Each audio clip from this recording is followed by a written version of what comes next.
Welcome back नाज़रीन। हाणे चूंदा मेरो बाप जी तरफ जी मेरो बाप जी तो ही असांजी ॿी ईद आहे जेका हिन पेंडेमिक सिचुएशन में गुज़रे पई तो तव्हां छा था सम्झो पहिरियां वारी ईदनि में हाणे जेका सूरत हाल आहे कोरोना वायरस वारी तो इन में तव्हां छा था सम्झो छा डिफरेंस आहे?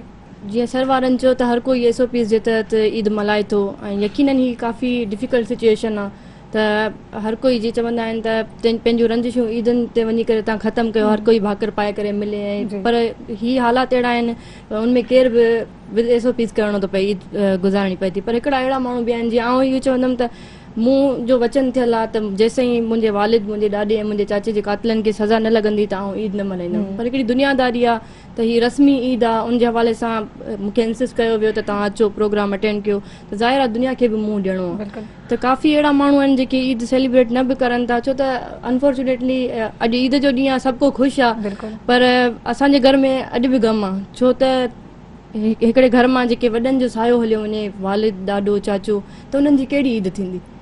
त असांजे घर में त अॼु बि जहिड़ो क़यामत जो मंज़र आहे, ईद त लॻे ई नथी। त आउं इहो ई चवंदमि अॼु मेहरान TV जे शो जे थ्रू त हीअ जेके मेहरान TV चैनल हिकु त ग़रीबनि मज़लूमनि जो आवाज़ु बणियो आहे त इन जे थ्रू मां मैसेज इहो ई ॾींदमि त तव्हां सभु दुआ कयो ईद जे ॾींहं ते। मूं ॿुधो आहे त ईद जो ॾींहुं क़बूलियत जो ॾींहुं हूंदो आहे त मूंखे बि इंसाफ़ मिले ऐं असां बि ईदूं मल्हायूं। बिल्कुलु असांजी दुआऊं तव्हां सां गॾु आहिनि हमेशा।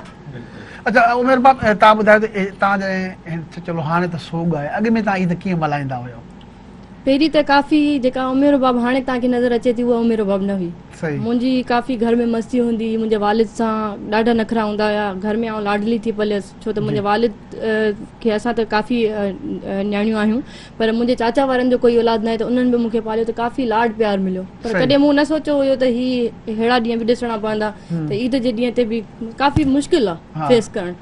पर वक़्त ऐं हालात आहिनि ऐं ख़ुदा जी तरफ़ खां शायदि काई आज़माइश आहे पर इनशाला हिमत न हारबी।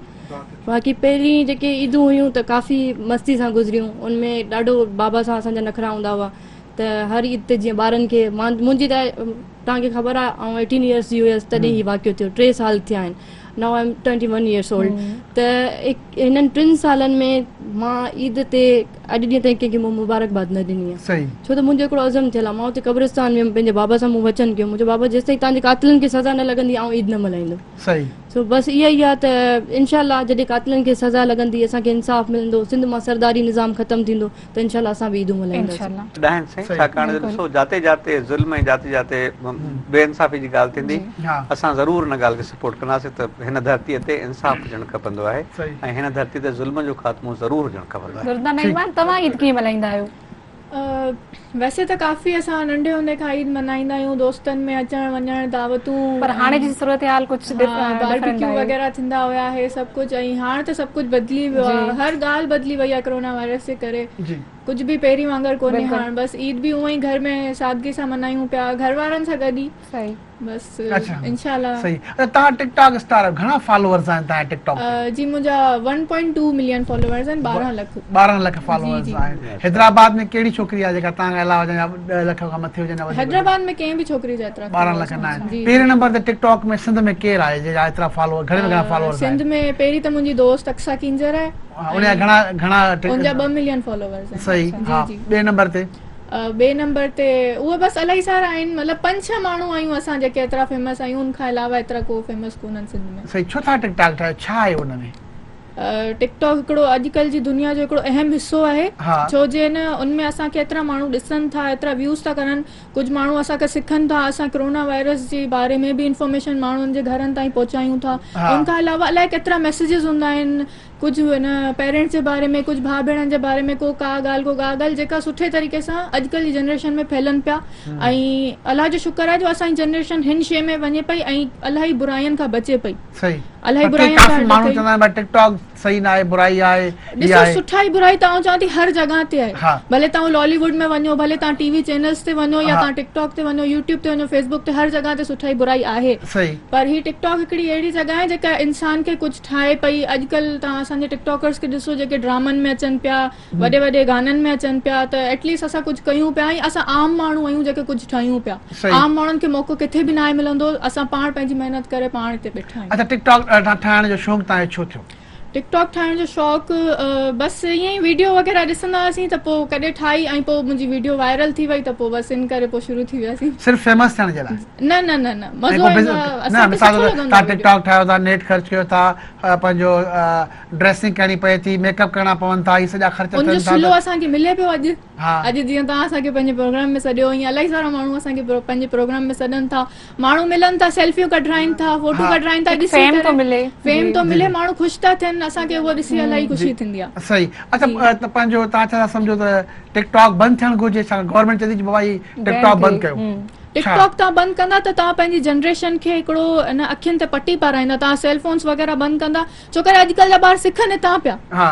नंढा नंढा ॿार ॾिसो अलाए छा छा हुननि खे अचे थो हलाइण, भले हू पबजी हुजे या भले को ॿिका वेबसाइट हुजे। त इहा हिकिड़ो मतिलबु आउं चवंदमि पबजी त बंदि थी वियो न? जी जी, उहो त बंदि थी वियो, पर माना हिकिड़ी ॿार सिखे थो। हा। उन पर शइ ॾिसो न, मां। हिकिड़ी माई आहे, तव्हां मिसाल गवर्नमेंट ऑफिसर आहे या तव्हां आहियो स्टूडेंट आहे, तव्हां ठाहियो था, पर जेका तव्हांजे घर में मासी वेठी आहे उहा बि टिकटॉक थी ठाहे, जेको मज़दूर आहे उहो बि टिकटॉक थो ठाहे, जानवरनि जो रिढूं थो चारे, ॿकरियूं थो चारे, उहो बि शाख ते बीठो टिकटॉक थो ठाहे। त माण्हू सॼी दुनिया कमु छॾे टिकटॉक जे कॾहिं पइजी आहिनि। न इहो त जेको चए थी त सही थी चए, जेके आहिनि मतिलबु टिकटॉक सां हिकिड़ी तहरुक त पैदा थियो आहे, पर हाणे लॻे थो ज़िंदगी टिकटॉक आहे। चयो न तव्हां पंहिंजो हिकु रिढूं वेठो चारे, उन खे अगरि इहा अपॉर्चुनिटी मिली आहे, असल में टिकटॉक दिलि जी ॻाल्हि अॻिते पहुचाए। इहा हिकिड़ी अॼु ग्लोबलाइज़ेशन में हिकिड़ो एक्सेस टू इंफॉर्मेशन आहे।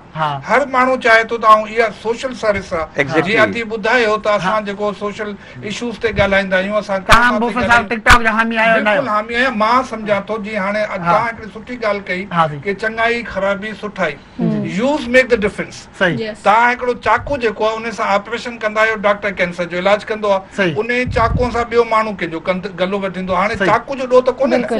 यूज़ मेक द टिकटॉक में मूंखे इन लाइ कि तव्हां हिननि खे एक्सेस ॾियो, पंहिंजे तजुर्बे खां सिखंदा। हाणे अॼु जी दुनिया में मूंखे ॾाढो ख़ुशी पियो थिए त चांडिया, यानी असां बुफ़त चांडिया, इहे अहिड़ियूं ज़ातूं आहियूं जिते असां हिन नियाणियुनि खे ॾिसूं त असांजा वॾा जीअं अदीअ चयो, मूंखे हिन अदी जी ॻाल्हि खे अॻिते वधायो त इंसाफ़ जेको उहो ख़ुशी आहे। जंहिं माशरे में नाइंसाफ़ी हुजे, ज़ुल्म हुजे, उते ईदूं बि सोग में तब्दील थींदियूं आहिनि। हाणे उते जिते असां हिन नियाणियुनि सां गॾु हक़ में आहियूं कि तमामु बहादुर नियाणी जेका अॼु इहा वचन करे वेठी, इहे नियाणियूं कोन, इहे पुट कंदा हुआ। अॼु इहो जेंडर चेंज अथव। त अॼु टिकटॉक में अगरि हिकिड़ी चांडिया फैमिली जी छोकिरी खे आउं ॾिसां पियो, या बुफ़त मुंहिंजूं पंहिंजूं नियाणियूं तव्हां ॾिठो इहो कमु कंदियूं आहिनि, त उहा माइट उन्हनि जी गाइडेंस आहिनि, उनखे यूज़ सुठो कनि, हुनजो पर्पस पॉजिटिव हुजे त एक्सेस आहे। हाणे तव्हां मेवाड़ टीवी, तव्हां वटि तमामु वॾो एक्सेस आहे, जेके इहे सभु असांजे अॻियां वेठा आहिनि, इहे पाण हिकिड़ा इंस्टीट्यूट बणिजी विया, इदारा बणिजी विया। एजुकेशन मीडिया इन जो कमु इहो आहे कि ॿारनि खे एक्सेस ॾे, ऐं फ्रस्ट्रेशन जेका उहा ख़ामोशी आहे। ख़ामोशी कब्रिस्तान आहे। ॻाल्हाइण ॾियो न, ग़लतियूं कंदा भले कनि, हिननि खे इजाज़त पंहिंजी ग़लतियुनि खां सिखंदा। तव्हां जहिड़ा माण्हू वेठा आहिनि, रोल मॉडल हिननि वेठा आहिनि, साईं मनोवर जेका ॻाल्हि कई, अहिड़ा सुठा ऑफिसर असां वेठा आहिनि। इहे जॾहिं हिननि खे ॿुधंदा त एक्सेस टू जस्टिस वेंदो, एक्सेस टू इक्वालिटी वेंदी। हिननि जो हक़ आहे त हीअ जेको माण्हू हिन वक़्तु दादू में वेठो आहे, थर में वेठो, थी सघे थो मेवाड़ ताईं न पहुचे, हुनजे हिकिड़े मिंट जी टिकटॉक सॼी दुनिया में पहुची वेंदी आहे। ऐं इहो एक्सेस जेको सुभाणे आउं हिननि खे ॿुधाईंदुसि त हाणे तव्हां इनखे एम्प्लॉयमेंट में चेंज करे सघो था। तव्हांखे ख़बर यूट्यूब जेका आहे या टिकटॉक जेका आहे, उन में तव्हांजी इनकम बि शामिल थी सघे थी। हिननि खे थोरी प्रॉपर गाइडेंस ॾिजे, प्रोफेशनल एजुकेशन हुजे त इहो आर्ट, इहो हुनर जेको आहे, इहो घर में वेही नियाणियूं पंहिंजा पैसा बि कमाए सघनि थियूं, हुननि खे पूरो हक़ आहे। ऐं उन्हनि जी तव्हां ॾिसो, तव्हांखे सुठा अदाकार मिलनि पिया। अॼु तव्हां हिनखे तलाश कयो, अधी माइक हथ में करे ॻाल्हाए पई, ऐं हुननि खे एक्सेस कंदुसि त 18 ईयर जी या 21 जी छोकिरी अॼु तव्हांजे साम्हूं वेठी आहे। तव्हां अगरि जंहिं वक़्तु पाण इन एज में हुआसीं, असांजूं नियाणियूं ॻाल्हाए कोन सघंदियूं।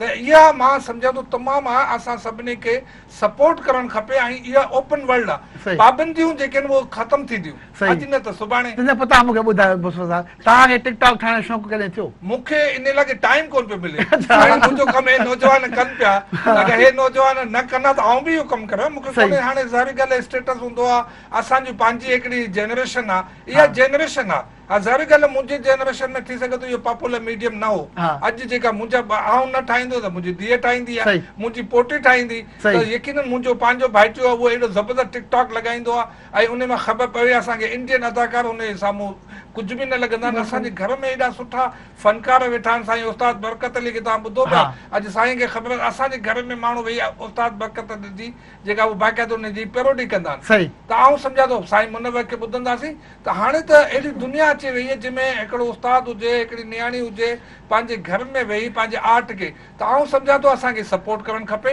इहो ज़रूरु ॿुधाइजे त पंहिंजो फ़ैसिलो पाण कनि, चङाई ऐं बुराई में असां न ॿुधायूं। हाणे 21 जी छोकिरी जेका पंहिंजे माइटनि जी जंग विढ़े पई, आउं सम्झां थो अॼु हिनखे इहो टिकटॉक या इन में सपोर्ट मिले त दुनिया में इंसाफ़ ईंदो, नाइंसाफ़ी ख़तमु थियणी, अॼु न त सुभाणे। ऐं ज़रूरी ॻाल्हि ही जेको ईद उल अज़हा पाण मल्हायूं पिया, ॾिसो इहो बि क़ुर्बानी जो सबक़ आहे, सुन्नत इब्राहिमी आहे न। हाणे सुन्नत इब्राहिमी जेका उहा अलाह जे हुकुम खे मञणो आहे। हाणे इहा ॻाल्हि अगरि हिन टिकटॉक में हली वञे त असां सभु इंसाफ़ सां गॾु बीठा आहियूं, ऐं नाइंसाफ़ी मुंहिंजो भाउ बि कंदो त असांखे मज़म्मत करणु खपे। ऐं इहो नंढी में नंढो सभा कमज़ोर तरीक़ो आहे कि घटि में घटि वात मत मज़म्मत करियूं, असीं अधीअ सां गॾु नथा बीह सघूं त घटि में घटि हुन जी हिमायत त करे सघूं था। अॼु अगरि सॼी सिंध हिन सां गॾु रुबाब सां गॾु बीठल हुजे हा त अॼु खे 3 साल कोन लॻंदा। त इहो त हाणे उहो आहे न कि वो चवंदा कि वो अहले हवस बने मुंसिबी मुदई भी किसे वकील करें किसे मुंसिबी चाहे। अधी जी आवाज़ में आहे कि इंसाफ़ थिए।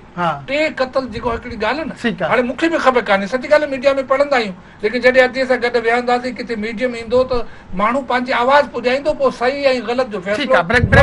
ब्रेक जो टाइम थियो आहे, असां गॾु रहिजो।